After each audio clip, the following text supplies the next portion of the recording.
Bapak Ibu sekalian, selamat bergabung di webinar kita hari ini. Pakai speaker. Senang sekali bisa berjumpa dengan Bapak Ibu sekalian di webinar hari ini. Hari ini pembicara kita ialah Ibu Arlyn Condro. Beliau adalah CEO dari Pikmi Natural. Sebelum kita memulai webinar kita hari ini, seperti biasa ya, kita ada promosi sebentar dari gue mengetahui warung semanggi itu apa. Ini adalah satu proyek dari GI Semanggi, di mana kita mengumpulkan teman-teman yang memiliki usaha, tempatnya, mangkalnya berbagai jajanan, makanan, dan barang-barang asik. Ya, ini dari kita, dari GI Semanggi, dan juga untuk sesama rekan-rekan kita di GI Semanggi. Bagi Bapak Ibu sekalian yang masih belum follow, mungkin bisa follow di Instagram Warung Semanggi untuk mendapatkan info dan juga pemesanan ya, ada di page Instagram ini. Juga ada katalog lengkap makanan apa saja yang dijual ya, berikut dengan kontak personnya dan juga gambar-gambarnya. Bagi Bapak Ibu sekalian yang mungkin terutama setelah masa kuarantin yang panjang ini mungkin ya kehabisan ide buat snack, kehabisan ide buat besok mau makan apa gitu ya. Mungkin ini bisa jadi tempat yang tepat juga ya bagi kita untuk menemukan jajanan dan juga makanan kita, dan juga boleh menolong dan juga menjadi berkat buat teman-teman kita juga yang sama-sama ada di GI Semanggi. Demikian promosinya. Kita akan mulai webinar malam hari ini. Saya akan mempersilakan kepada Pendeta Susanto Liau untuk boleh membuka kita di dalam doa ya. Ya. Selamat malam teman-teman yang dikasihi Tuhan. Selamat malam Arlyn Condro yang sudah siap untuk melayani, membagikan berkatnya kepada kita pada malam hari ini. Kita bersyukur ya, tema kita pada malam hari ini cukup menarik ya. Mengajak hidup kita yang sudah diberkati Tuhan, supaya hidup kita boleh sungguh menjadi berkat bagi banyak orang dimanapun kita berada. Biar malam hari ini kita berdoa supaya setiap teman-teman yang belum join bisa segera join untuk mengikuti webinar ini. Mari kita berdoa. Bapa surga, kami mengucap syukur karena Engkau Allah yang baik, sungguh baik, sangat baik, amat baik buat kami. Di tengah-tengah tantangan pergumulan yang tidak mudah, akibat dari coronavirus yang sudah membawa penderitaan, kesengsaraan di segala lini kehidupan manusia, membuat hidup kami seolah-olah tanpa harapan, membuat banyak orang menjadi panik dan takut. Tetapi kami bersyukur kami memiliki Allah yang setia, memelihara, menyertai dan memberkati hidup kami. Kami bersyukur untuk anugerah pengampunan, anugerah keselamatan yang Kau berikan lewat pengorbanan Tuhan Yesus di kayu salib. Terima kasih untuk pemeliharaan Tuhan hari demi hari, bulan demi bulan, tahun lepas tahun, hingga malam hari ini kami masih ada, bukan karena gagah perkasa, bukan karena kekuatan kami, semua karena anugerah Tuhan. Biarlah ketika kami sudah menerima dan mengalami anugerah Tuhan tersebut, Tuhan selalu mengingatkan kami tidak lupa diri, agar kami selalu ingat siapa kami dan dari mana berkat-berkat yang kami miliki saat ini. Semua adalah milik Tuhan. Karena ketika kami datang ke dunia, kami tidak membawa apapun. Ketika kami meninggalkan dunia juga, semuanya kami tinggalkan dan tanggalkan.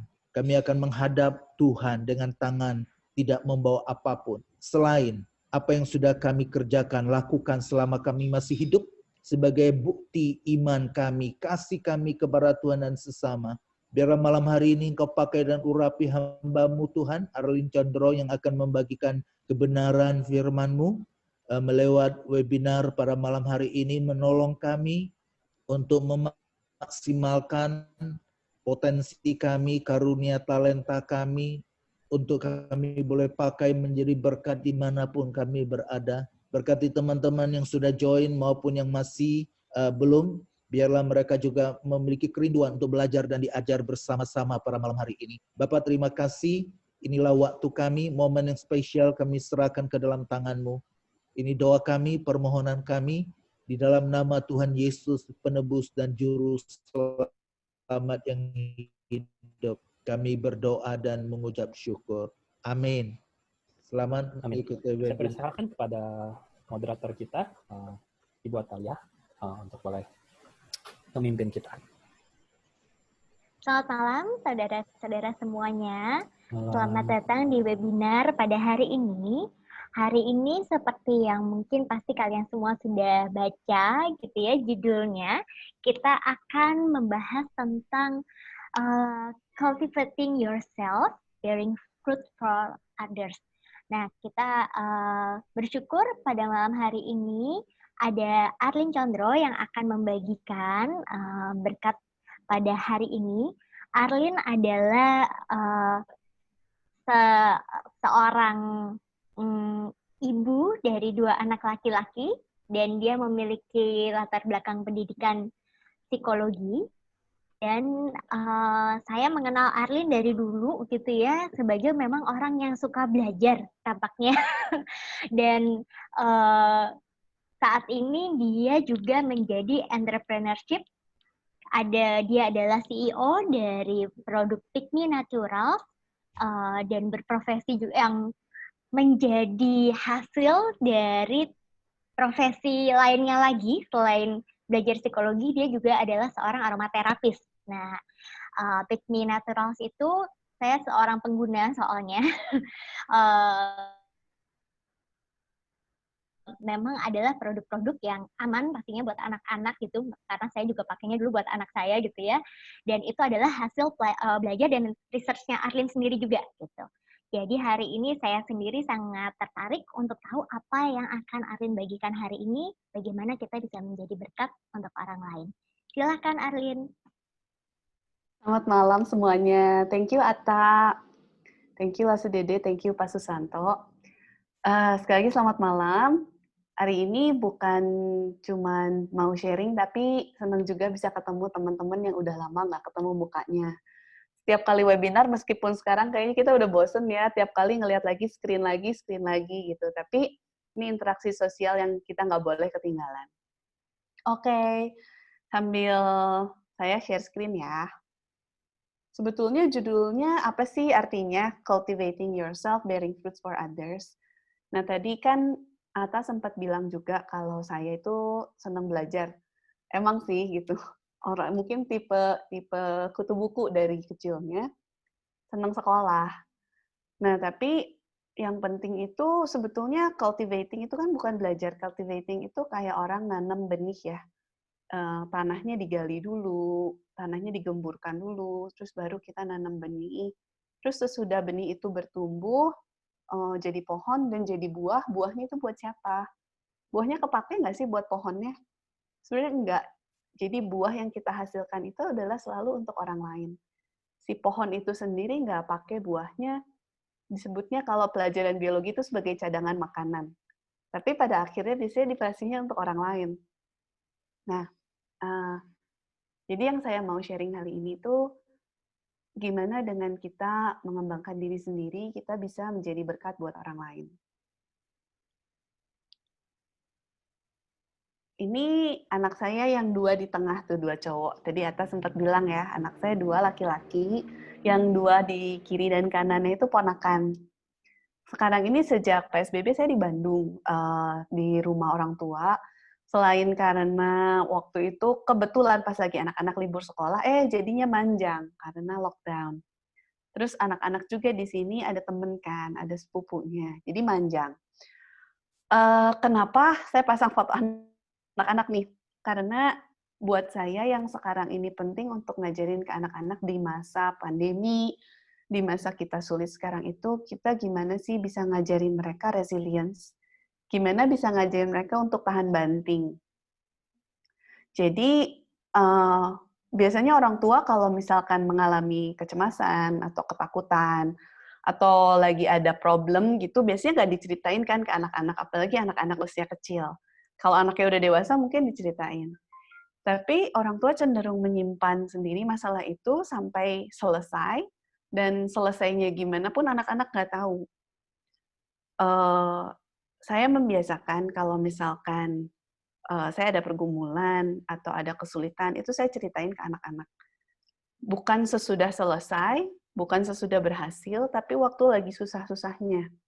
Supaya mereka tahu, oh ternyata mama papa pun ada perjalanan seperti itu. Gitu. Karena mereka kan belajar dari meniru.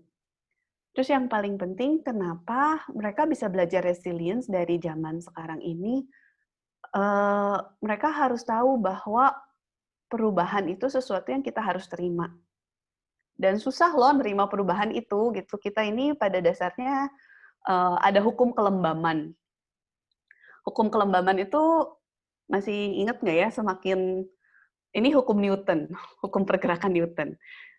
Saya sebetulnya bukan suka fisika, cuman kata lembam ini lucu gitu. Jadi dari dulu saya suka kata lembam. Lembam itu artinya apa? Melembam itu dalam kondisi diam, suatu benda dia akan perlu dorongan atau force yang kuat untuk membuat dia bergerak. Nah, semakin benda itu lembam, akan semakin susah untuk dibikin bergerak. Jadi kalau kita menahan perubahan atau kita nggak mengadaptasi diri terhadap perubahan, itu efeknya akan terasa lebih besar gitu. Kayak contohnya ini, si tembok yang ketabrak mobil itu adalah benda yang besar, dan dia lembam. Kalau kena impact, kena dorongan dari sesuatu yang besar, apa jadinya? Akan terjadi kerusakan yang luar biasa. Gitu. Kalau kita tidak mau berubah, kita tidak bisa beradaptasi, kita sendiri yang susah nantinya. Sedangkan kalau kita bisa semakin cepat bereaksi, dampaknya semakin kecil.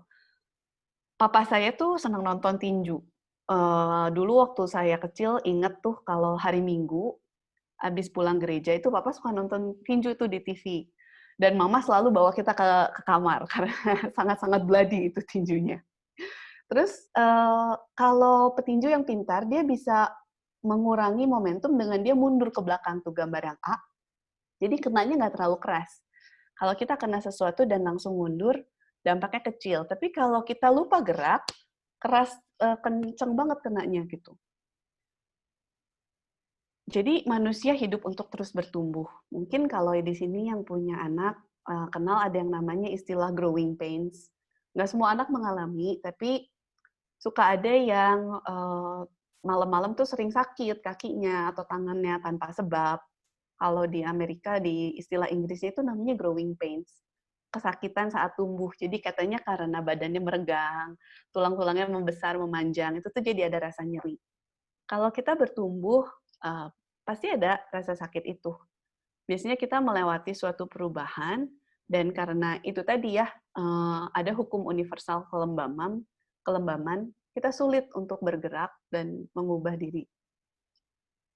Tapi kalau dipikir bahwa kita dari kecil, waktu kita kecil, kita sebagai anak di yang paling kiri ini, kita sebagai anak, peran kita sebagai anak, ya gitu aja. Kita belajar, kita bertumbuh, lingkungan kita adalah lingkungan orang tua.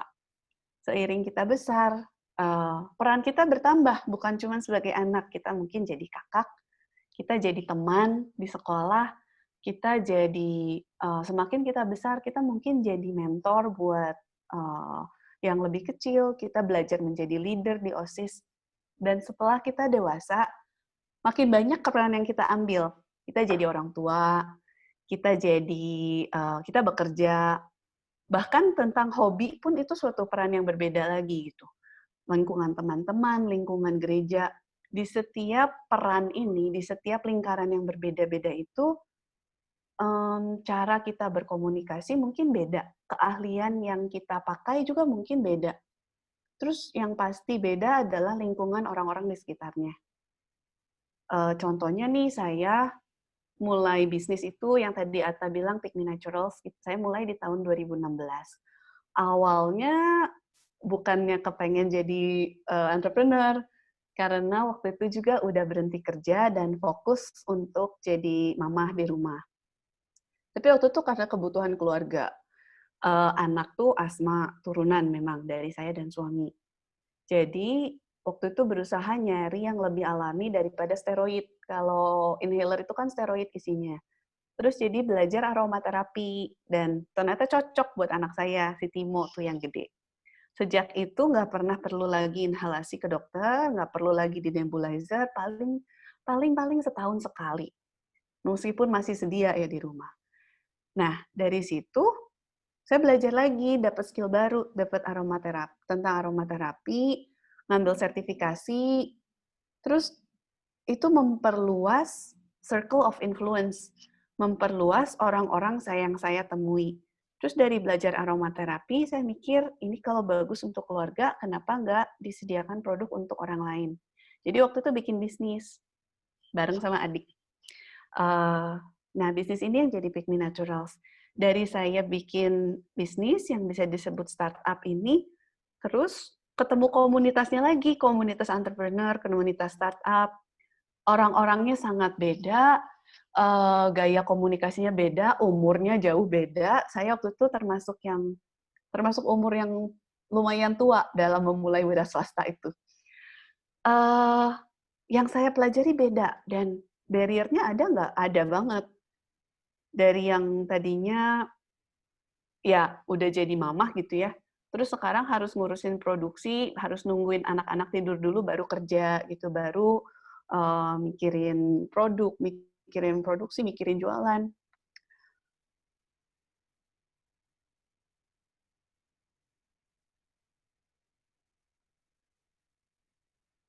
Bukan cuan ya, bukan ngomongin cuan gitu di sini. Tapi hasilnya saya merasakan saya bertemu teman-teman baru, dan saya ngerasa paling belajar dari orang lain. Kita bisa belajar pengetahuan untuk diri sendiri, tapi itu nggak ada gunanya kalau kita nggak pakai di masyarakat untuk orang lain. Nah, jadi sudah kita besar pun, kita tuh tetap bertumbuh sebetulnya. Kita nggak bertumbuh lagi ke atas. Sebagian orang mungkin bertumbuh ke samping, tapi yang pasti peran dan circle of influence kita itu terus bertumbuh. Sejauh apa, menurut saya, kita sebagai manusia memiliki tugas untuk bertumbuh. Amanat agung Tuhan itu untuk supaya manusia bisa mengabarkan kabar baik ke seluruh dunia, dan juga menjaga bumi dan segala isinya. Kalau kita nggak berkembang, kita nggak melebarkan circle of influence kita, kita juga nggak bisa menjalankan amanat agung. Ini ada satu quote dari Goethe, dia penulis Belanda, Jerman, Johann Wolfgang von Goethe. Nah, ini diterjemahkan ke Inggris. Quote ini saya dulu suka banget waktu SMP dan SMA. Talent develops in solitude. Bakat atau talenta itu berkembang dalam kesendirian. But character develops in the stream of life. Tapi karakter atau sifat itu bertumbuh dan berkembang di tengah arus kehidupan. Saya ini orangnya introvert. Jadi waktu dulu tuh ini ngingetin saya gitu. Saya dulu senangnya menyendiri gitu ya, baca buku. Kalau harus ketemu orang tuh males, karena ngabisin energi buat saya. Tapi quote ini yang selalu ngingetin saya bahwa iya, kalau kamu sendiri, kamu bisa jadi orang yang pinter, kamu bisa jadi orang yang berbakat, bisa mengembangkan ini itu, tapi karakter kamu nggak akan berkembang. Kemarin ini sempat ngobrol sama teman di Bandung, dia penggiat homeschooling juga, dan konselor edukasi anak. Dia bilang, iya, di waktu PSBB ini waktunya anak-anak itu ngembangin hobi, ngembangin talenta, soalnya mereka banyak sendiri di rumah, lebih banyak waktu. Tapi untuk anak-anak yang berkebutuhan khusus atau yang secara sosial memiliki tantangan, buat mereka itu banyak sekali kemunduran di social intelligence dan emotional intelligence-nya. Nah, ini ngingetin saya lagi sama quote ini. Kalau kita mau bertumbuh, kepribadian kita, karakter kita, itu nggak bisa dalam kesendirian. Ini saya mau share satu ayat yang di awal-awal pandemi ini jadi pegangan saya dan juga saya bagiin ke teman-teman sekitar saya. Rejoice always, pray without ceasing, give thanks in all circumstances. Ini dari 1 Tesalonika 5 ayat 16 sampai 18a. Saya coba cari bahasa Indonesianya. Sebentar.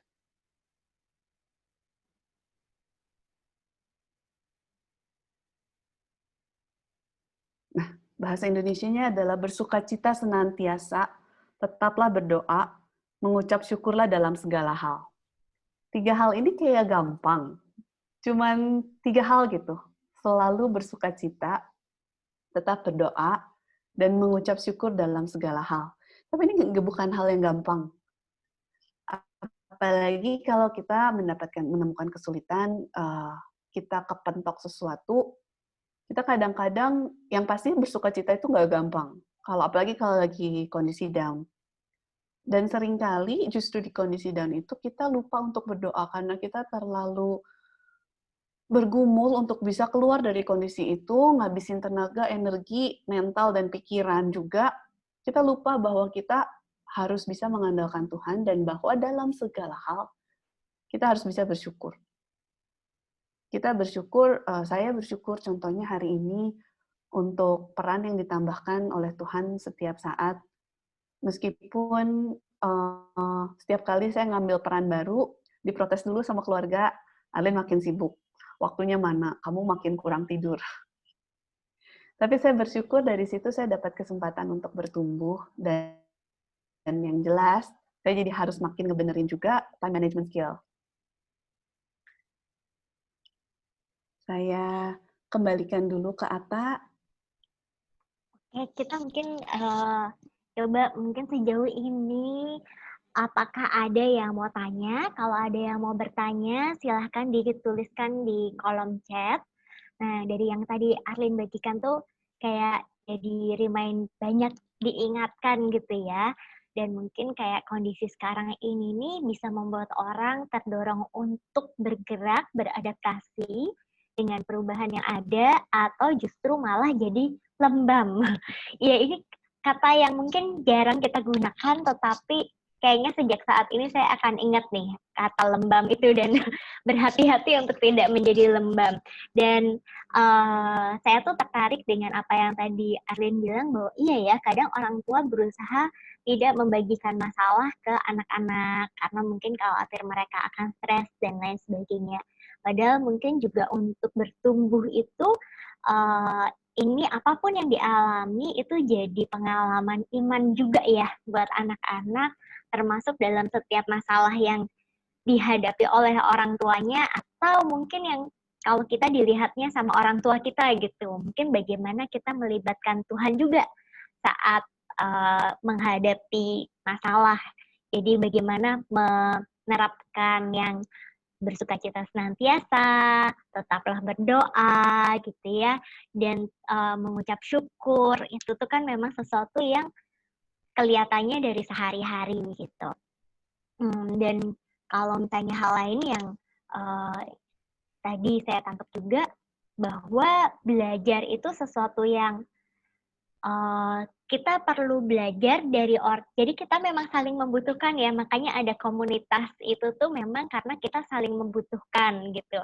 Jadi kita juga nggak belajar sendiri bisa, nggak mungkin bisa gitu.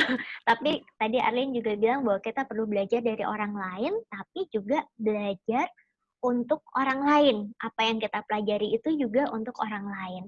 Nah, tadi kan Arlene sempat bilang juga ya bahwa our circle of influence itu kan memang mungkin bertambah, berubah gitu. Dan mungkin untuk orang-orang di masa sekarang ini, kadang-kadang kan untuk sosialisasi secara langsung itu juga menjadi tantangan tersendiri ya gitu. Kadang-kadang justru pertemanan in real life sama dalam dunia maya itu juga menjadi sesuatu yang kadang-kadang malah bisa deket dengan orang-orang yang tidak kita temui sehari-hari dan lain sebagainya. Ya, betul banget. Itu juga jadi tantangan tersendiri juga ya gitu untuk circle of influence. Tapi kalau menurut Arlin, dengan circle of influence itu akan pengaruh ke apa yang kita pelajari, perlu juga nggak sih kita bijak untuk memilah gitu siapa orang-orang yang dengan komunitas apa kita perlu join dan sebagainya. Kita kan tadi yang Atta bilang tuh menarik ya. Jadi kita kan bukan hanya kita itu bisa mempengaruhi, bukan hanya kita terbantu dengan ada di dalam komunitas, tapi kita juga bisa membantu orang lain yang ada di situ. Nah, kalau ngomongnya kayak gitu kan berarti kita ini sebenarnya meskipun orang adalah dua hal yang berbeda gitu ya, tapi batas di antara kita itu sebetulnya fluid. Kita tuh saling mempengaruhi meskipun tidak dengan secara sadar. Bisa dari kata-kata yang kita kita keluarkan, dari gerak-gerik gitu ya, atau hanya dari contoh hidup pun kita udah mempengaruhi orang lain. Nah, sedangkan kalau misalkan apakah kita akan mendapatkan pengaruh dari komunitas itu tergantung dari gimana kita menyaring. Anak-anak tuh kan lagi ikut Vacation Bible School nih. Hari ini terakhir. Terus kemarin ini mereka bagus ada satu eksperimen. Eksperimennya masukin bunga putih dimintanya, itu ke dalam air yang udah dikasih pewarna makanan. Terus disuruh lihat tuh, bunga itu nanti akan berubah nggak warnanya.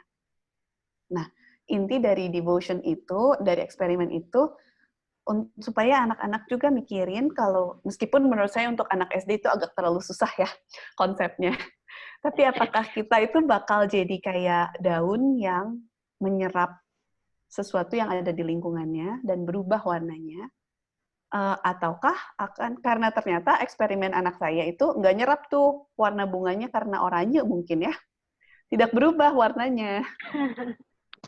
Jadi dia bilang, saya mau kayak bunga itu, nggak berubah warnanya, gitu dia bilang. Itu juga kenapa pentingnya kita sharing ke anak-anak, dan tadi Atta nambahin juga, kita perlu sharing juga ke orang tua, benar, karena meskipun kita sudah tua, kita tetap akan terus belajar. Jadi kalau kita nggak sharing kan, kita sebetulnya kita merugikan orang lain gitu, kalau kita memiliki sesuatu yang baik dan nggak kita sharingkan. Terus kenapa harus diceritain ke anak-anak, supaya mereka juga tahu bahwa, oh ya, kita tuh bisa ada di lingkungan yang kurang baik, bisa ada di lingkungan yang baik. Tapi sejauh mana kita terpengaruh dari lingkungan itu semua bergantung pada diri kita sendiri. Kalau seumur saya mungkin udah otomatis tahu ya, memilah-milah juga lingkungannya. Mana yang bikin capek gitu, mana yang bikin frustasi, yang kurang baik, mana yang memang suportif.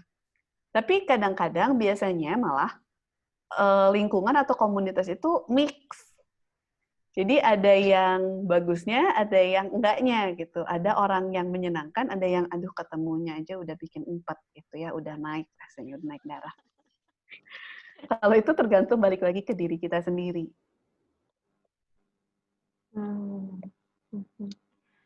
Dan mungkin makanya tetap harus punya pegangan yang benar, itu tuh sesuatu yang penting banget kali ya, firman Tuhan gitu. Itu menjadi panduan kita juga untuk tahu nih apa yang kelihatan baik, soalnya belum tentu benar gitu ya. Kalau sekarang kan kadang-kadang jadi mix di antara itu juga. Dan tadi saya mau ngomong apa lupa. Jadi intinya memang tadi saya tiba-tiba teringat gitu. Kalau dulu mama saya suka bilang, iya, dalam pertemanan atau apapun tuh kayak makan ikan lah gitu. Dimakan dagingnya tapi jangan sampai kena durinya kayak gitu. Tapi itu kan sebenarnya juga proses belajar juga ya gitu, bahwa kita dalam dimanapun Tuhan menempatkan kita, mungkin kita akan bertemu tidak semuanya orang-orang yang positif gitu. Tapi saat kita bertemu dengan orang yang negatif pun mungkin Tuhan juga lagi membentuk kita gitu ya, Arlin ya. Kayak yang tadi Arlin bilang ya, kayak tanah tuh lagi digemburkan, dibuat subur, dibuat siap untuk ditanam benih juga gitu. Sejauh ini nih kayaknya belum ada yang nanya. Nanti kalau ada yang mau bertanya silahkan langsung saja di kolom chat diketik supaya nanti bisa dijawab sama Arlin. Mungkin Arlin mau melanjutkan dulu materinya. Oke.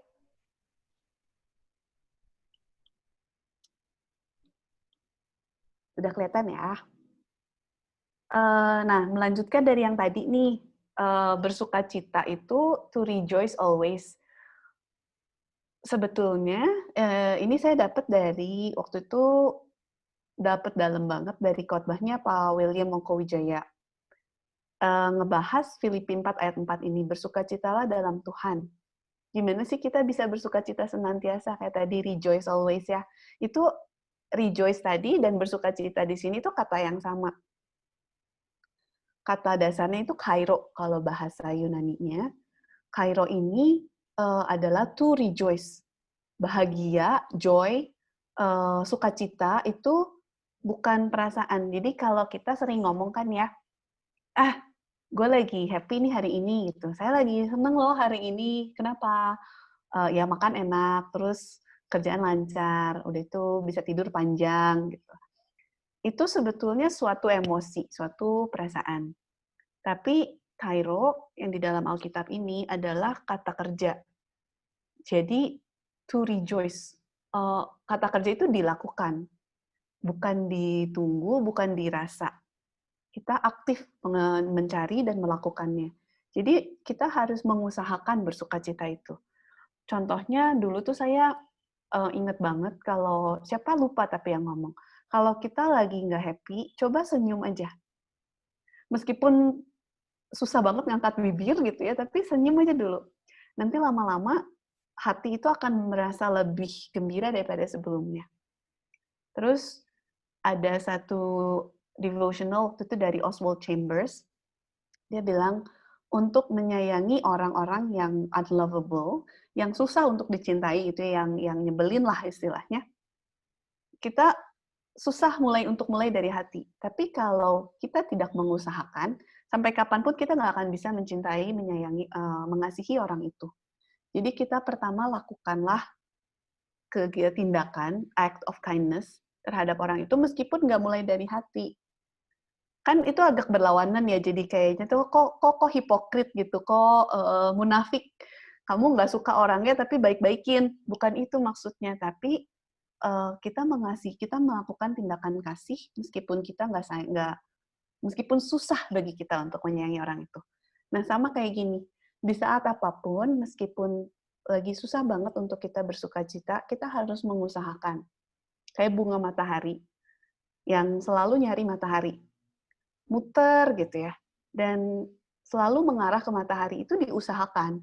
Untuk selalu melihat yang positif, untuk selalu melihat sumber terang. Dan sebetulnya sukacita buat kita itu kan gampang ya, kita bisa mencari dia di dalam Tuhan, dan kita mengusahakan itu di kehidupan kita sehari-hari. Gimana? Jadi dari yang tadi saya ceritain tuh gimana kalau misalkan kita udah belajar mengembangkan diri, kita udah belajar untuk bersukacita, terus gimana kita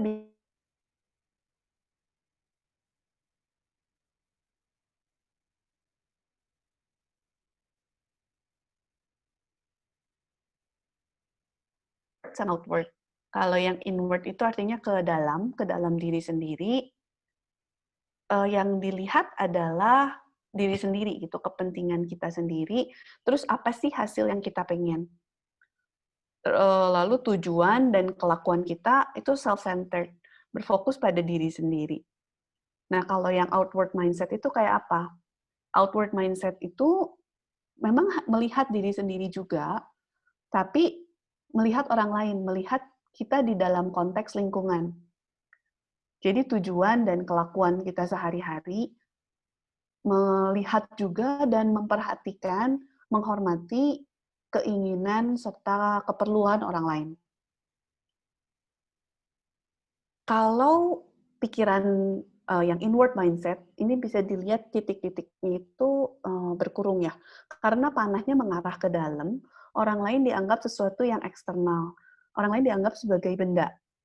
sebagai alat untuk digunakan, sebagai halangan yang untuk disalahkan, dan hal yang tidak penting yang bisa dicuekin.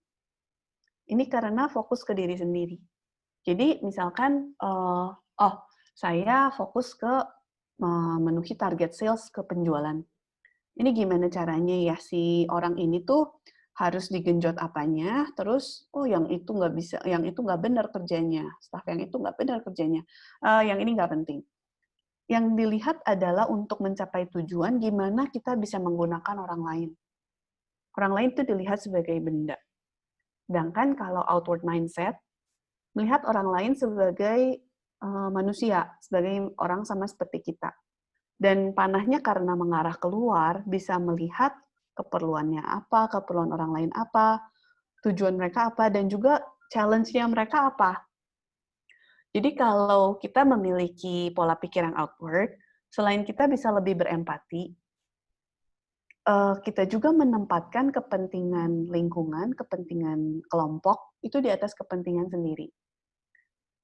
Nah, tapi semua orang nggak mungkin ada yang 100% outward ya, karena kita juga harus memikirkan diri sendiri.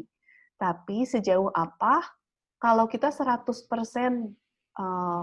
memiliki inward mindset, kita nggak bisa melihat keluar, ya udah segala sesuatu yang baik cuma ada di dalam kita juga. Dan nggak bisa dilipat gandakan. Karena kalau kita sharing sesuatu yang baik di dalam kita buat orang lain itu akan sharing juga untuk orang lain, jadi akan berlipat ganda. Terus kalau yang berpikir, nah mungkin boleh nanti dicoba di rumah, kalau penilaian kalian terhadap diri sendiri gimana? Apakah mindset kita itu seringnya inward atau outward? Sebagai dalam berbagai peran yang berbeda itu bisa beda-beda nilainya. Misalkan di rumah sebagai orang tua, terhadap anak, apakah kita memiliki inward mindset atau outward mindset? Dan kalau kita menilai perusahaan kita, apakah atau tempat kerja atau dimanapun kita berada, organisasi kita, apakah kelompok itu memiliki sifat yang inward atau outward? Bisa dilihat kalau yang memiliki outward mindset itu akan lebih cepat bertumbuh dan juga orang-orang sekitarnya pun bertumbuh gitu. Kalau kayak matahari kan menerangi planet-planet di sekitarnya yang tidak memiliki sumber cahaya sendiri. Kalau di Alkitab itu kita harus menjadi garam dan terang dunia. Kalau kita nggak memiliki sumber cahaya di dalam diri kita sendiri, kita nggak bisa membagikan cahaya itu keluar. Kita sama kayak bintang mati atau kayak planet yang nggak bercahaya, karena kita hanya fokus ke dalam. Di Amsal 27 ayat 17, as iron sharpens iron, and one man sharpens another. Seperti besi menajamkan besi, demikian juga manusia menajamkan sesama. Ini balik lagi ke quote dari Goethe yang tadi saya share di awal, kita bisa mengembangkan diri dalam kesendirian. Tapi untuk kita bisa mengembangkan karakter, kita harus ada di dalam alur dan sungai hidup. Jadi harus melalui juga perubahan dan kesulitan, baru kita bisa berkembang.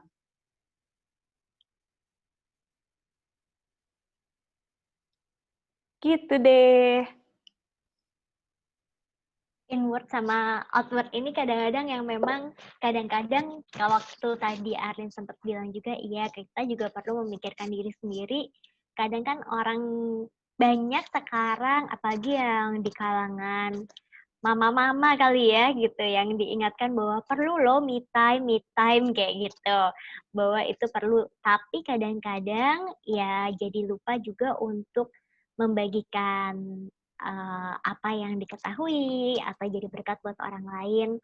Nah, jadi dari materi yang tadi Arlin sampaikan, mungkin kalau ada yang mau pertanyaan, silahkan langsung ditulis ya di kolom chat. Mau nanya langsung, kalau memungkinkan juga nanti bisa. Nah, tapi tadi saya jadi mengambil kesimpulan juga gitu, bahwa inward mindset itu kayak memang bisa mengarahkan pada kelembaman juga ya, Lin ya, kayaknya ya. Iya, Karena betul. kan cenderungnya jadi tidak membuat diri sendiri berubah, tetapi bisa menyalahkan lingkungan, menyalahkan orang lain, Mm-mm. atau yang iyalah nggak bisa lah kalau ini corona nggak selesai-selesai, orang-orang sih nggak tanggung jawab gitu ya, atau whatsoever gitu, bahwa kayak lebih menyalahkan lingkungan tapi tidak ada usaha dari diri sendiri juga untuk bagaimana saya bisa beradaptasi, nanti marah-marah ke semua pihak gitu. Iya. Dan itu memang bisa beresiko juga ke kelembaman, kita menjadi lembam lah gitu. Dan kalau yang tadi disampaikan tentang dilipat gandakan apa yang kita pelajari, itu mengingatkan juga pada kisah tentang talenta ya gitu. Iya. Berapapun yang dipunya, kita perlu mengerjakannya Mm. supaya itu bisa berkembang nih, dan apa yang kita bisa sampaikan ke orang lain tuh orang bisa menyampaikan lagi atau pay it forward lah ya ke orang lain juga gitu. Iya. Kayak anak-anak juga kalau misalkan kenapa sih di sekolah ada ulangan? Terus kenapa sih mereka harus nyatet gitu ya? Sebetulnya itu mungkin mereka belum bisa untuk membagikan ke orang lain atau mengajarkan. Tapi dengan mengulangi itu mereka ada secara nggak langsung mereka mengulang dan menempelkan gitu di diri. Nah, dan nanti kalau udah saatnya mereka bisa sharing ke orang lain, itu lebih nempel buat diri mereka sendiri juga. Kalau anak-anak yang lebih gede itu ngajarin adik-adiknya, misalkan ya, saya ngelihat sekarang ini karena di rumah, si Timo sebagai koko paling gede itu, karena banyak sepupu-sepupu, dia jadi kayak bos. Untungnya bosnya arahnya yang baik, dia ngajarin gitu. Bagus.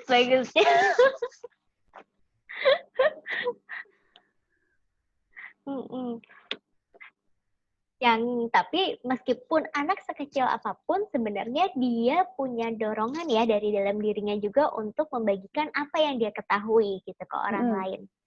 Ya. Malah mereka lebih antusias ya rasanya ya. Terus kita seringnya kalau misalkan anak-anak cerita, Mama hari ini ya, Andrew gini loh. Kita, aduh itu hal kecil banget gitu. Misalkan dia bikin pesawat kertas gitu. Andrew bisa ngelipetnya loh hari ini. Oh iya, oke. Padahal sebetulnya dia tuh mau sharing. Ini gini loh Mama, Andrew bikin kayak gini. Itu udah ada curiosity dan mereka udah ada keinginan untuk berbagi sebetulnya. Malah kadang-kadang orang tuanya yang bikin itu layu.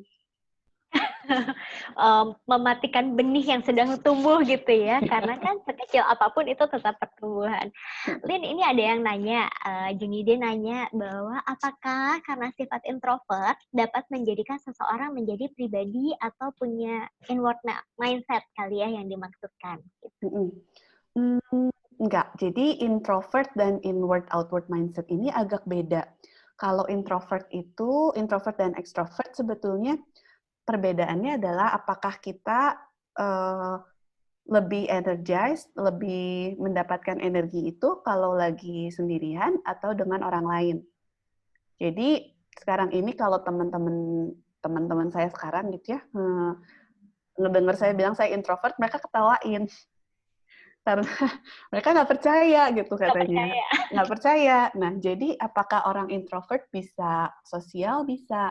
Tapi buat saya itu capek gitu. Kalau saya harus ngobrol dan ketemu orang terus-terusan, saya capek. Saya akan perlu me time, perlu baca lah, perlu merajut lah, perlu apa, pokoknya sendirian. Gitu. Sedangkan kalau orang extrovert, dia akan lebih senang kalau ketemu teman. Mungkin dalam kondisi pandemi sekarang ini orang ekstrovert yang lebih susah ya, lebih banyak anxiety, kecemasan. Karena kondisi mereka itu jarang interaksi sama orang, sedangkan itu sumber energinya. Nah, kalau orang introvert maupun extrovert, mereka bisa memiliki dua jenis mindset ini. Cuman apakah mereka bisa melihat kebutuhan orang lain atau enggak? Orang extrovert yang inward banyak juga. Mereka senang interaksi sama orang, tapi bukan berarti mereka memikirkan orang lain.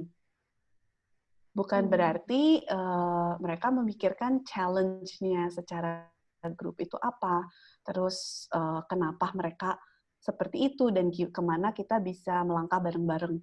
Mungkin nggak juga gitu, cuman ya hahaha hihi hura-hura main sama teman-teman, tapi nggak mikirin juga merekanya gimana.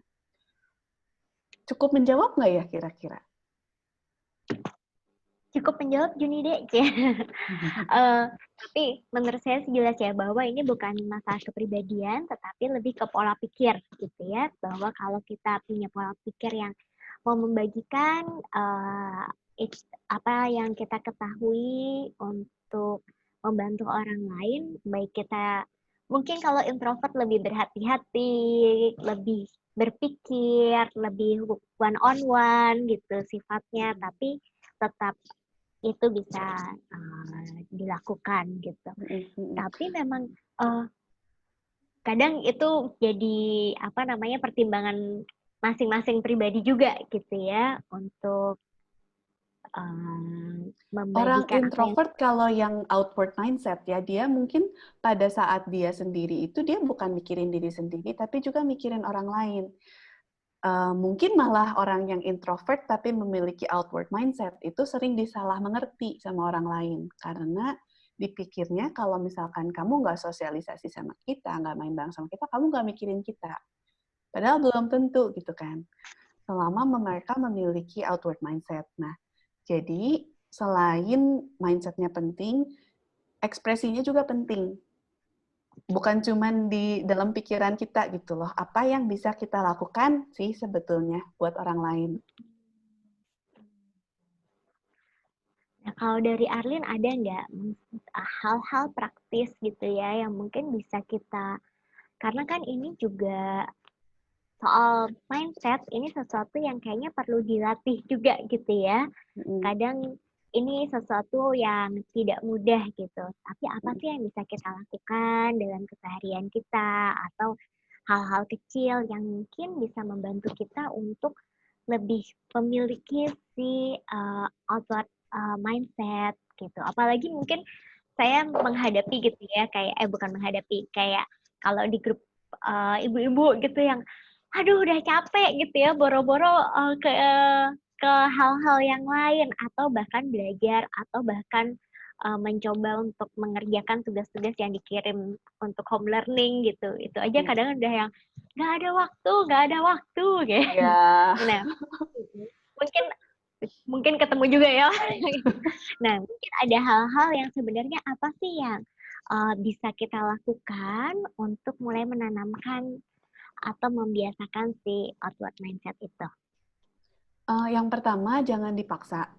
Karena kalau misalkan kita memang tidak dalam kondisi yang bisa memikirkan orang lain, jadi pertama sebelum kita bisa sharing, kan gelas kita harus full dulu ya. Gelas kita harus full dulu, baru airnya bisa dituangin. Kalau misalkan energi kita seharian udah habis gitu, dan memang kita tidak dalam kondisi yang bisa ngebantuin orang lain, lagi nggak ada anak 4, kembar 2, semuanya sekolah homeschooling di rumah. Wah, boro-boro ya saya juga mikirin orang lain. Mikirin diri sendiri kayak nggak ada waktu gitu, misalkan. Jadi yang paling penting, kita harus bisa menjaga diri sendiri dulu. Terus ada contoh sih kemarin itu sempat waktu awal-awal PSBB, sempat jadi teguran juga buat saya. Waktu itu kan sejak WFH, jadi semua produksi dan pengiriman barang itu balik aku handle sendiri. Saya handle sendiri. Tadinya udah di-handle sama staff gitu. Sekarang ini sejak saya pindah ke Bandung, dibawa semua tuh ke Bandung. Jadi pengiriman produk, packing, kalau ada yang order itu saya kerjain sendiri. Nah, waktu itu saya mikirnya, wah, saya udah pengorbanan nih. Ini udah nambahin kerjaan. Saya merasa saya udah membantu staff karena udah ngasih mereka WFH, pekerjaan mereka pun berkurang. Tapi ternyata saya tuh nggak mikirin dari sisi mereka. Karena saya di rumah, iya bisa meeting online, bisa segala sesuatu virtual karena saya punya laptop. Saya punya internet yang jalan lancar. Saya lupa bahwa staf saya ada 2 orang yang nggak punya laptop. Oh, Jadi waktu itu untuk mereka handle kerjaan yang kebanyakannya harus di komputer itu kesulitan. Terus sudah berjalan 2-3 minggu kali ya, saya tuh baru ngeh karena saya negur mereka. Kamu kerjaan kok nggak selesai? Terus akhirnya dia curhat. Ya Bu, ini saya baru dapat minjem laptop katanya. Sebelumnya selama ini pakai HP. Dan saya ngerti susahnya pakai HP untuk bikin spreadsheet di HP itu setengah mati. Saya waktu itu jadi teguran gitu. Aduh, selama 3 minggu itu saya ngerasa saya udah mikirin orang lain, padahal itu keegoisan diri sendiri. Saya cuma ngerasa, oh saya udah bisa segini, tapi nggak mikirin mereka itu gimana. Nah, kebiasaan bertanya mungkin ya, perlu kebiasaan bertanya dan mendengarkan, perlu dibiasain. Jadi kalau kita nggak nanya, kamu ngapain aja di sana hari ini, gimana, apa yang kurang gitu, atau what can I help, sebetulnya gampang sih, saya bisa melakukan apa buat kamu. Dari situ kita bakal lebih tahu mereka tuh challenge-nya apa, kebutuhannya apa. Terus satu lagi yang ngebantu, ini dalam konteks kerjaan. Waktu itu saya mulai menerapkan daily huddle. Jadi setiap pagi, setiap jam 9 itu kita meeting di Zoom, dan setiap orang dikasih waktu maksimal 3 menit, cuman untuk nyebutin 3 hal. Satu, perasaan hari ini apa. Yang kedua, apa yang berjalan lancar kemarin. Dan yang ketiga, apa 3 hal yang mau dilakukan hari ini. Terus kalau perlu support dari orang lain. Simple banget loh, tapi dengan kayak gitu, kita lebih ada personal connection, terus juga lebih tahu gitu, oh iya dia tuh mau kerja ke situ, saya jadi termotivasi. Link antar orangnya jadi lebih kuat. Makanya meskipun kita terpisah jarak dan waktu, bukan waktu ya, salah. Terpisah jarak, tidak terpisah waktu. Social distancing ya. Tapi interaksi sosial itu tetap penting. Terus yang penting ya, kalau lagi sibuk banget, jangan lupa nafas. Coba teknik pernafasan 4-7-8. Mungkin perlu dijelaskan tuh, Lin. Apa tuh teknik pernafasan 4-7-8? Oke, mungkin yang di sini punya anak pernah bilang ya, ayo hitung dulu sampai, mungkin ke diri sendiri juga, udah pengen marah nih sama anak, udah berantakan gitu satu rumah, tarik nafas panjang dulu, hitung sampai 10. Oh, itu nggak bisa. Tidak berlaku buat saya. Jadi ada satu teknik pernafasan, biasanya untuk praktisi mindfulness, atau meditasi, atau untuk psikolog juga, untuk ketenangan gitu ya. Apalagi kalau misalkan kita lagi tegang, lagi pengen marah, namanya pernafasan 4-7-8. 4 itu tarik nafas, 4 hitungan, 7 ditahan. Jadi ditahan 7 hitungan, lalu dihembuskan keluar 8 hitungan. Nah, lidahnya taruh di atas mulut, di atas langit-langit. Kita coba aja bareng-bareng ya.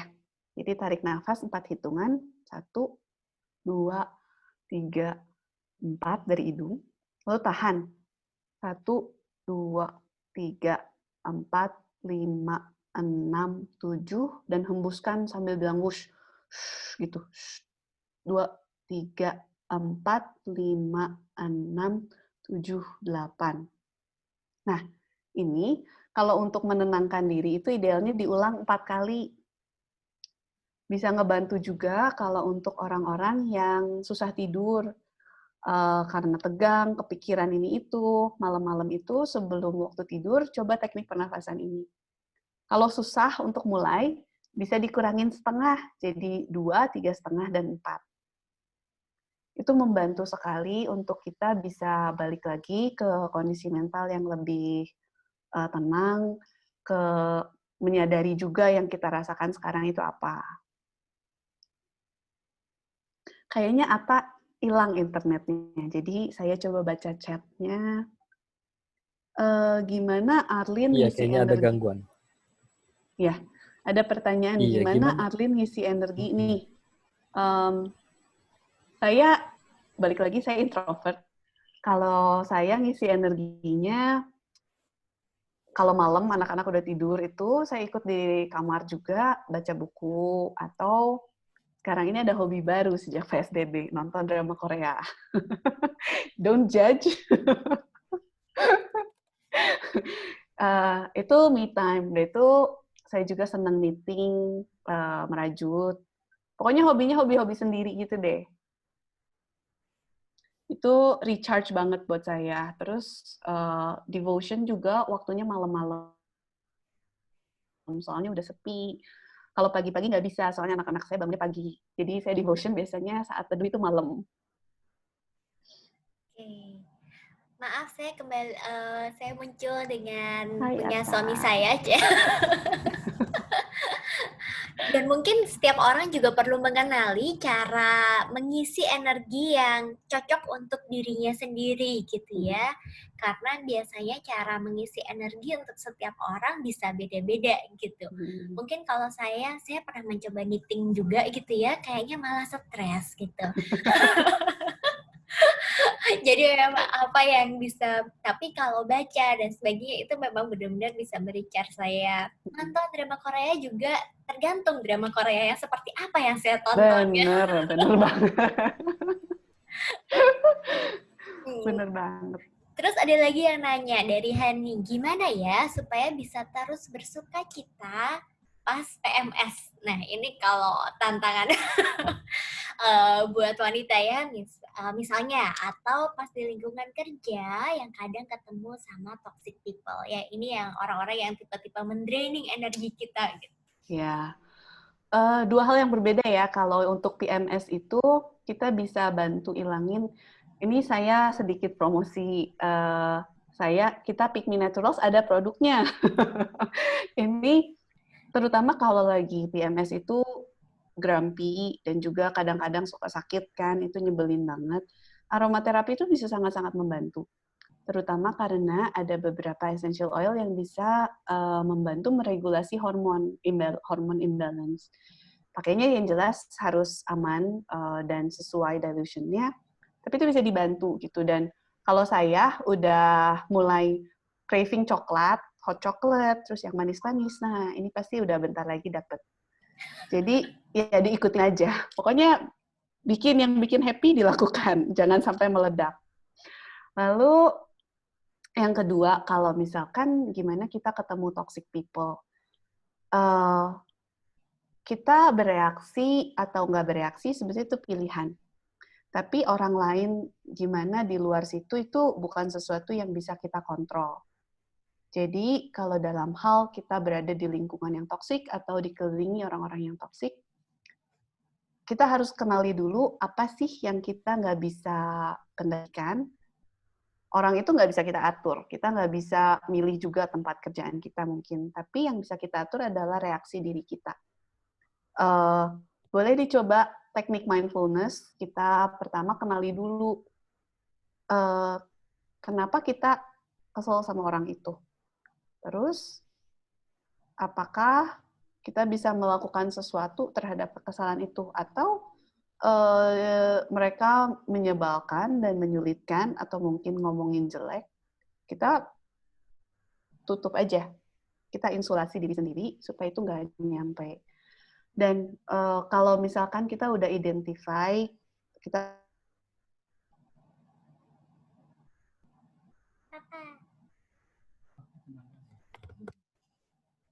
merasa kesal, ya udah diakui saja, dan kita bisa belum. Kalau sudah, berarti itu udah kita lakukan. Sudah cukup, dan kita tidak bisa melakukan lebih dari itu. And that is enough. Kalau sampai toxic banget, dan memang mendraining energi, jangan takut untuk cari bantuan ke konselor atau ke psikolog. Mungkin ke Lose Atta di sini, ke Cicuping. Iya, ke Cicuping. Bisa disarankan juga kemana? Betul. Karena memang itu sesuatu yang kadang-kadang kan kalau toxic people mereka juga punya their own struggle, their own problems gitu ya. Tapi bagaimana kita nggak bisa mengubah orang lain mungkin, tapi kita bisa mengubah bagaimana cara kita bersikap kepada orang lain juga. Nah, ada lagi yang nanya, apakah kalau terlalu banyak outward mindset-nya akan memperlambat mencapai tujuan? Banyak saran untuk selalu fokus ke tujuan sehingga kadang lupa memikirkan orang lain. Saya share balik ya, si outward mindset ini sebentar.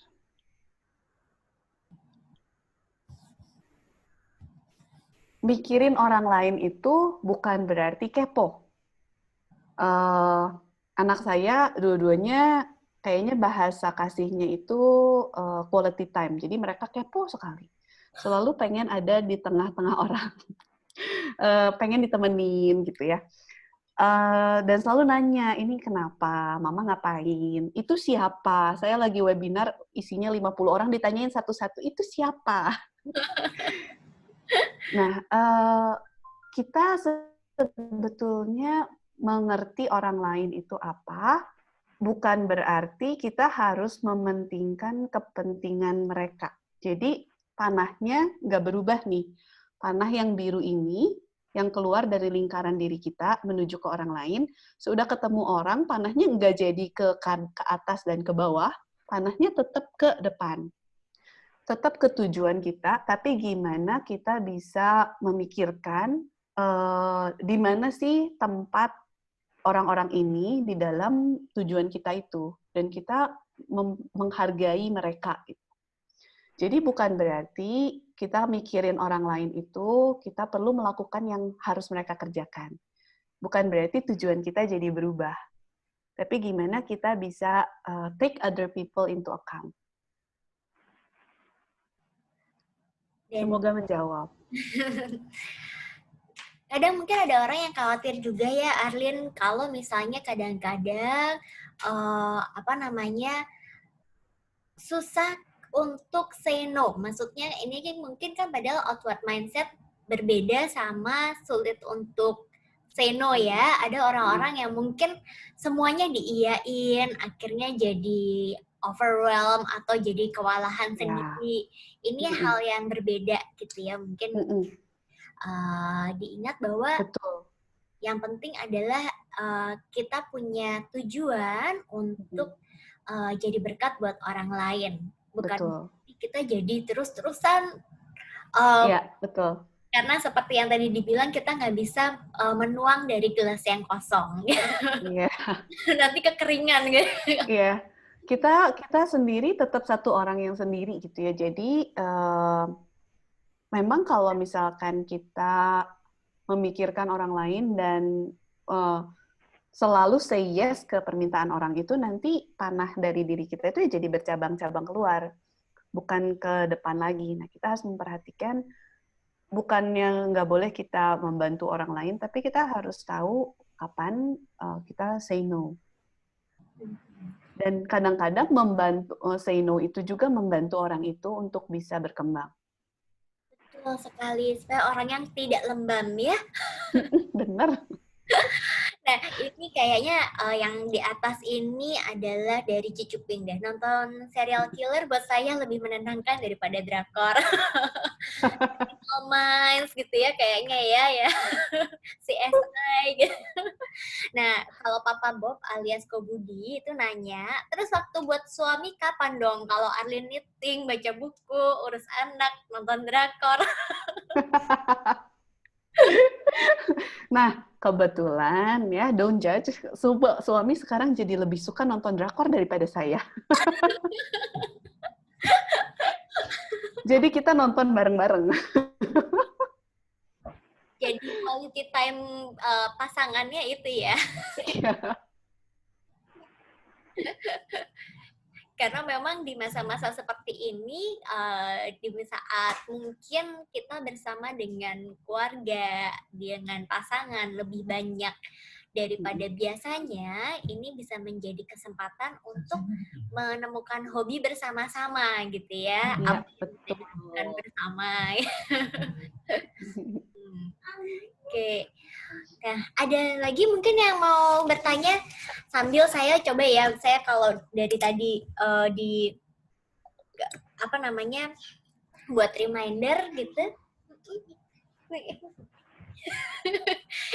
Ya anak saya juga suka ikut kalau lagi ada webinar seperti ini. Bahwa memang pada saat kita mau melatih diri untuk punya outward mindset ini, kita juga perlu untuk menjaga diri sendiri, jadi jangan maksa gitu ya, jangan jadikan itu beban, tetapi mengingat bahwa ini sesuatu yang kita lakukan dengan sukacita, karena kita tahu itu yang Tuhan kehendaki untuk kita lakukan gitu. Betul. Dan bahwa kebiasaan bertanya dan mendengarkan, saya terpikir saja gitu waktu Arlin cerita gitu, bahwa kadang-kadang kita pikir ya itu ya, kita berasumsi. Kita berasumsi bahwa kayaknya dia begini begitu, termasuk kalau saya pribadi sih mungkin sama anak gitu ya, kadang-kadang kita berpikir sudah tahu, padahal mungkin saat kita mau lebih mendengarkan dan bertanya, itu akan sangat membantu untuk meng-clearkan banyak gejolak-gejolak, dan kita nggak perlu mikir yang sampai gimana-gimana, karena mungkin seperti yang tadi dipraktekkan dengan karyawan di tempat kerja juga gitu ya, bahwa dengan menanyakan 3 hal saja gitu, itu sudah sangat membantu dan juga melancarkan komunikasi. Terus mungkin kita perlu ingat bahwa satu, kita harus tahu, kita harus ada jangkar ya. Jangan sampai kita udah terbang kemana-mana, terus kita lupa gitu, kayak layang-layang, benangnya putus. Kita jangan lupa bahwa kita selalu memiliki jangkar di dalam Tuhan. Itu yang menjadi standar kita melakukan apapun, standar kita tahu mana yang baik dan mana yang jangan dilakukan. Dan juga batu karang, kalau misalkan kita perlu apapun, kita sedih akan apapun, selalu ada Tuhan. Terus yang kedua, manusia itu diciptakan memiliki homeostasis atau keseimbangan. Kalau kita kepanasan, itu kita keringetan. Itu adalah usaha tubuh untuk menurunkan suhu tubuh. Kalau kita kedinginan, kita menggigil. Menggigil itu kan gerak ya, gerak dalam yang kecil gitu. Itu adalah usaha tubuh untuk menghangatkan. Jadi jangan sampai keseimbangan kita itu hilang. Paling gampang adalah menjaga segala sesuatu dengan porsi yang sesuai. Jangan kelebihan, jangan kekurangan. Kita jangan kelebihan mikirin orang lain sampai lupa mikirin diri sendiri. Kita jangan kebanyakan mikirin diri sendiri sampai nggak ngeliat orang lain. Jangan lupa juga menjaga kesehatan fisik dan mental, dua-duanya penting. Betul. Dan itu memang keseimbangan dan memiliki jangkar itu di dalam Tuhan gitu ya, karena apapun maksudnya kalau lagu sekolah minggu gitu ya, dunia boleh ngomong apa aja, tetapi yang penting adalah bagaimana kita di mata Tuhan gitu. Makanya mungkin memang waktu saat teduh merenungkan firman Tuhan itu memang sesuatu yang kayak benar-benar habit yang perlu dilatih juga ya. Kayak kita ngelatih otot, itu harus dilatih. Kalau nggak, begitu hilang kebiasaannya susah lagi, balik lagi ke situ. Iya, betul. Karena itu bagaikan matahari untuk tanah kita, kalau kita jadi tanahnya gitu ya, kita memang ya butuh cahaya firman Tuhan. Ini saya langsung penuhnya sama lagu sekolah minggu soalnya. Nah, kalau misalnya dalam kondisi sekarang ini, nah kan kalau tadi kan bagaimana caranya? Mungkin ini kalau ini pertanyaan terakhir dari saya sendiri sih gitu ya. Biasanya tuh kalau Arlin mendengar atau dari pengalaman selama ini gitu ya, excuses apa sih yang kadang-kadang justru membuat kita itu lembam nih ya, yang susah untuk punya outward mindset gitu. Karena kan kadang-kadang itu tanpa kita sadar itu kita alami. Yang paling sering itu mungkin tiap orang beda-beda ya. Kalau yang paling sering yang kedua, membatasi diri sendiri bahwa oh itu nanti akan diurusin orang lain, atau oh saya mah nggak akan bisa kayaknya ngurusin gituan, belum pernah. Itu sebetulnya kan kita membatasi diri sendiri. Kalau kita belum coba, kita nggak akan tahu bisa atau enggak.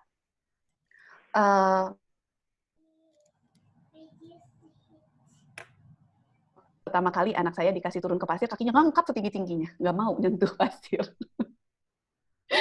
Tapi toh dipaksa gitu. Karena waktu anak masih kecil masih bisa dipaksa orang tua. Kita sesudah dewasa nggak ada yang bisa maksa kita, harus kita sendiri yang memaksa diri sendiri untuk bisa mencoba. Terus kalau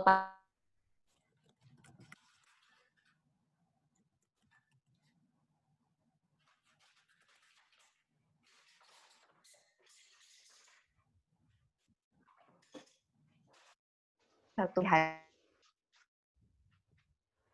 itu, terus kita dikelompokin jadi 3 bagian. Keep doing, tetap dilakukan. Stop doing, itu nggak perlu dilakukan. Dan start doing, mana yang harus. Terus Nobi bisa langsung menyampaikan. Saya persilakan. Oh, Atta is back.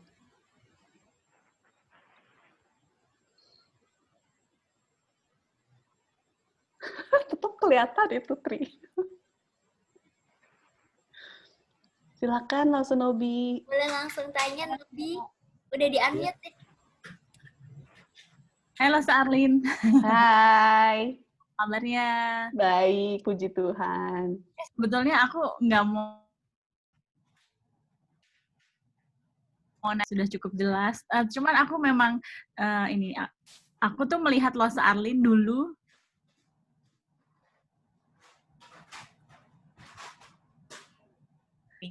bedanya itu dalam artian atau mungkin karena dulu ini ya jarang berinteraksi ya, jadi dulu cuma tahu oh ya itu Losa Arlin gitu. Tapi semakin kesini kan Losa Arlin kan semakin eksis ya.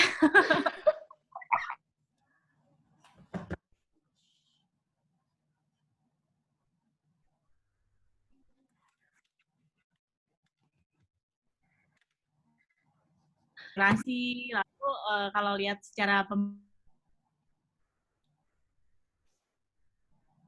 pembawaannya tuh terasa gitu buat orang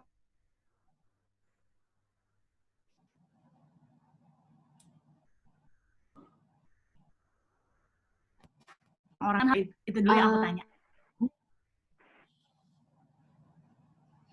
Yang besar itu yang Losa Arlin pernah ikuti itu ya Losa.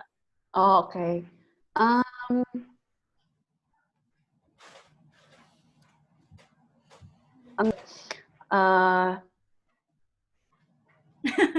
Nggak merasa.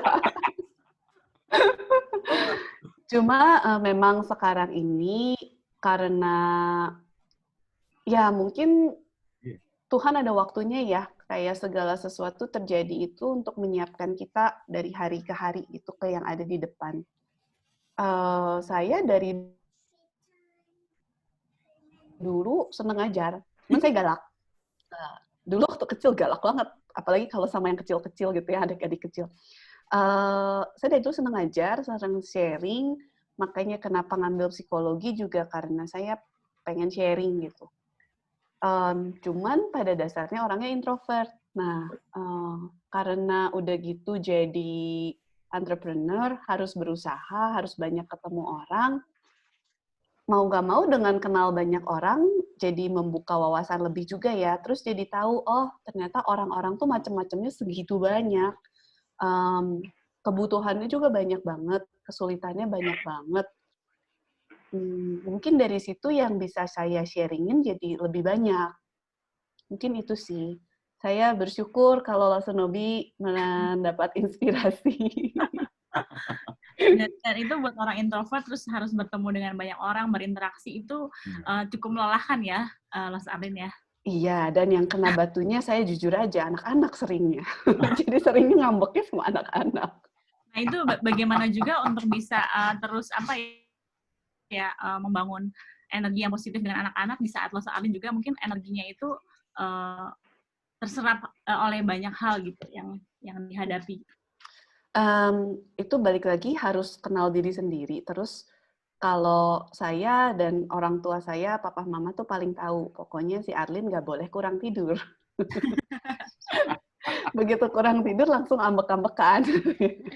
Jadi saya sendiri juga bisa ngerasa dan mungkin ini bisa ngebantu ya kalau kita nge-track gitu, misalkan hari ini energi level kita segimana sih? Apakah masih ada sisa di tangkinya, atau udah habis banget, atau udah minus. Nah, kalau saya udah minus tuh, besoknya saya akan langsung take a break dari kerjaan, didelegasiin atau bagaimanapun. Kalau sekarang ini kan nggak bisa liburan ya, jadi ya pokoknya saya take a break di rumah. Benar-benar lebih nyantai, ngurangin waktu untuk kerjaan dan orang lain, di situ bisa recharge jadinya. Terus kalau gitu cocoknya pakai pick me yang mana ini untuk terus bisa membangun energi positif? Ya, buat mami-mami ya yang penting bye-bye stress dan worry free. Oke, langsung. Link untuk order diletakkan di akhir webinar aja. Ya itu makanya aku tahu, aku makanya menanyakan Lo Arlin.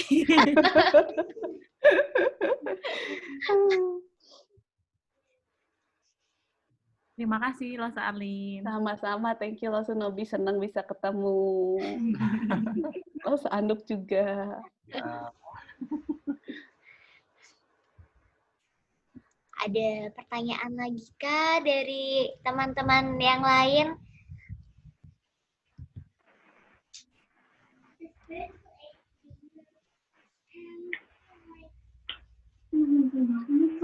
Mungkin sharing juga kalau saya dan adik saya itu bertolak belakang kalau dia ekstrovert. Jadi kalau dia udah capek itu malam-malam lebih cerewet. Jadi dia akan curhat malam-malam tuh. Ini waktu kan karena saya dan adik perempuan tuh bedanya cuma 1 tahun lebih sedikit. Jadi sampai gede itu kita sekamar kan. Kalau dia lagi stres, malam-malam pasti curhat. Sedangkan saya tidurnya pagi.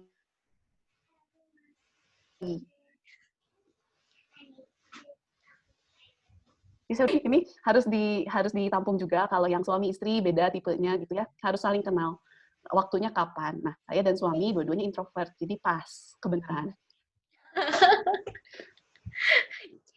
Nah, karena pas jadi begitu capek dua-duanya langsung berdiam diri, menenangkan diri dan sama-sama saling mengerti gitu ya. Ya, sama-sama nonton drakor sudah. Oke. Ini sih jujur belum pernah nonton drakor. Gak harus juga kok Nobi tetap menjadi berkat dengan cumi hitam, masakan kangen rumah boleh. Boleh lo Lause kalau perlu saran ya judul-judulnya nanti saya kasih. Saya bantu sejujurnya Maret kemarin. Itu juga bisa membangun energi ya, Lause ya. Nonton ya, drakor. Memang tergantung sih, ada film yang tegang dan ngeselin itu nggak bisa ditonton banyak-banyak itu. Setengah episode aja udah capek rasanya.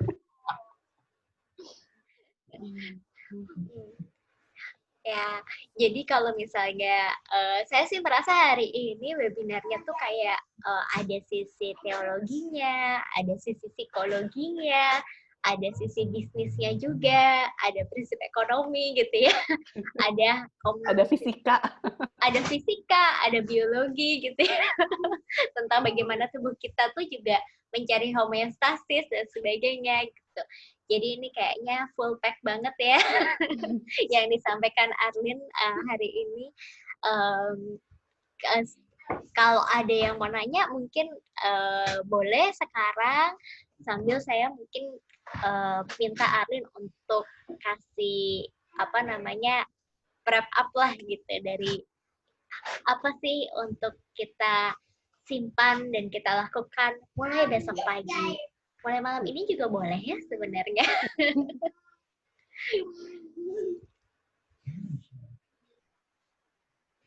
Oke, aku kasih wrap up-nya ya. Tiap kali kalau webinar gini selalu ditanya closing sentence dan tiap kali lupa nyiapin. Pasti sekarang lagi sambil mikir ya? Iya, lagi sambil mikir ini. Mungkin ini ya, kalau di bisnis itu ada satu buku yang lagi terkenal banget, itu Start with Why. Mulailah dari kenapa. Nah, saya rasa kita sebagai orang Kristen, kita sebagai anak Tuhan itu beruntung, bisa dibilang, karena kita sudah tahu why. Kita tahu kenapa kita ada di dunia ini, kita tahu tujuan hidup kita apa, dan jangan lupa bahwa dalam kondisi apapun, God loves you, and you are enough. Wah, thank you Arlin. Jadi memang kita, itu sesuatu yang benar-benar membuat kita juga merasa secure ya, gitu. Secure to be blessings for others around us juga. Oke, saya kembalikan dengan closing statement dari Arlin. Saya kembalikan ke Lose Dede. Baik, terima kasih untuk Lose Arlin untuk sharingnya, yang mengingatkan kita ya untuk adanya balance, untuk mengingat juga panggilan kehidupan kita di tengah-tengah dunia, juga untuk berbagi dengan sesama, dan juga mempersiapkan diri kita supaya bisa jadi berkat. Thank you so much untuk juga rekan-rekan yang sudah bergabung, untuk Lose Atta yang sudah jadi moderator buat kita. Mungkin ada pengumuman dulu dari Bapak Ruben? Enggak ada. Minggu depan kita akan bikin sharing session untuk Warung Semanggi. Nanti tunggu infonya. Thank you Arlin buat sesinya. Sesi yang luar biasa. Terima kasih sudah diundang. Semoga jadi berkat buat teman-teman semua. Yes. Amin. Thank you. Oke, saya persilakan untuk Pendeta Susanto Liao ya, boleh menutup kita. Ya, Arlin, thank you untuk sharingnya. Ya, kita harus memiliki mindset, inward mindset, dan outward mindset yang harus berimbang ya, supaya hidup kita boleh menjadi berkat, menjadi terang, menjadi garam dimanapun kita berada. Ya, mari kita berdoa. Tuhan, kami mengucap syukur untuk webinar pada malam hari ini. Terima kasih untuk hamba-Mu, Arlin Chandro, yang boleh Tuhan pakai men-sharingkan kebenaran-kebenaran firman-Mu kepada setiap kami, supaya di dalam kehidupan kami semakin mengerti dan menghidupi panggilan kami sebagai anak-anak Tuhan, sebagai ahli waris surga ketika kami masih di dunia, dimanapun kami berada. Biarlah hidup kami boleh menjadi berkat bagi banyak orang. Tidak hanya fokus kepada diri sendiri, pekerjaan sendiri, keluarga sendiri, kesenangan sendiri, tetapi juga fokus kepada orang-orang yang belum mengenal Tuhan. Bagaimana kami boleh bersaksi, membagikan berita Injil kepada mereka, baik melalui kehidupan kami, baik secara verbal, maupun melalui pengalaman hidup kami menjadi berkat. Terima kasih untuk setiap teman-teman yang hadir pada malam hari ini. Berkati istirahat kami sepanjang malam hari ini. Lindungi kami dan berkati kehidupan kami, keluarga kami, pekerjaan kami, hari esok dan seterusnya. Di dalam nama Tuhan Yesus, penebus dan juru selamat yang hidup, kami berdoa dan mengucap syukur. Amin. Thank you, Arlin. Thank you, Pak Susanto. Thank you.